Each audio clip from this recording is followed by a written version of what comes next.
Well, minimum wage earners in the country could get above inflation increases in the coming years. The Commission has published its medium-term goals for minimum wage increases. Even though the Gazette was later withdrawn, it did give us a little glimpse into what the Commission is thinking and what they're targeting in the years to come. Maybe I'm reading too much into this. This is why we have an expert, Michael Bagraim, a Labour lawyer, joining us this morning here on the South African Morning. Hello to you, Michael. And when we say above inflation for minimum wage workers, I do think it's always important we put this in context. When we're talking about minimum wage workers, this is not a terrible amount of money we're talking about. Even if there was an above inflation increase, it still isn't what you would say a decent salary. I mean, that's fair. It's a fair way to start.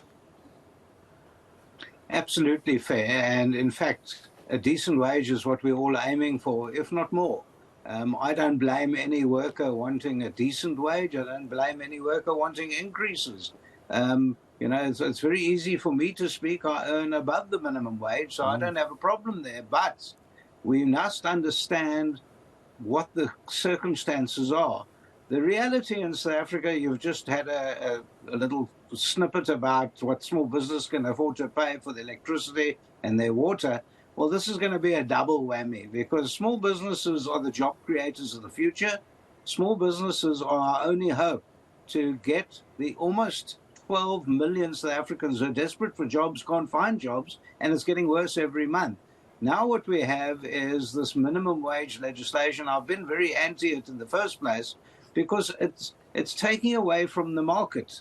The reality is, once again, that every single quarter we have less and less employment in this country. For the last 15 years this has happened. It can't be business as usual. And what does our Department of Employment and Labour and our duplicitous minister do?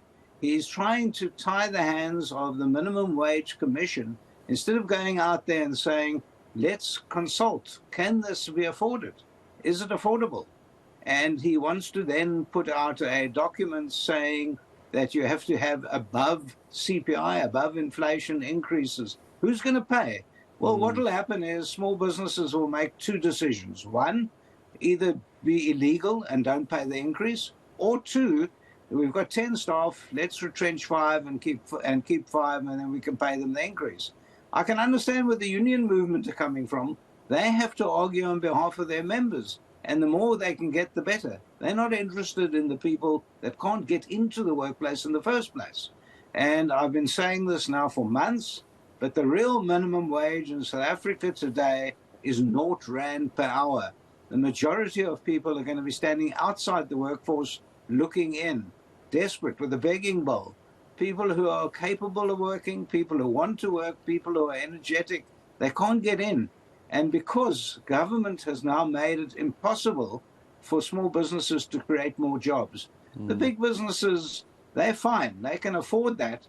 But what are they doing? They're mechanizing, they're outsourcing, they're bringing in goods from abroad.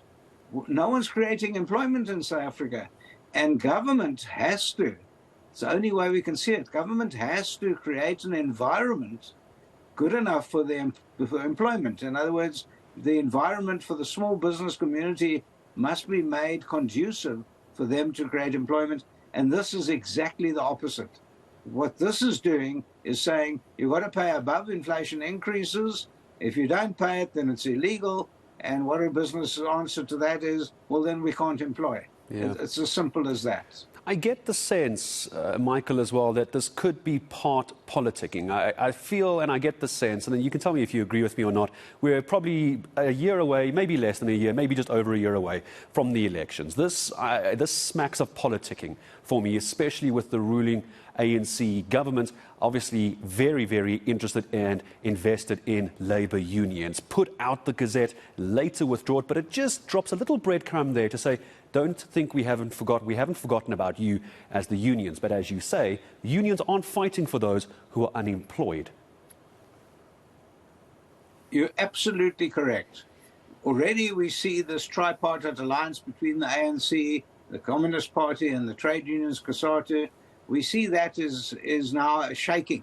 It's at a crossroads where the unions are very upset with the ANC, and quite rightly so. The ANC has been duplicitous. They've actually been cheating the trade unions every time. They want them as voting fodder. But what we got here is we got a minister of employment and labour who's a communist. And the minister doesn't want the market forces to rule. He wants government to rule. And the only way he's going to do that is to try and put in something like this. And yes, it's a year away. They're desperate. The ANC is desperate for the union vote.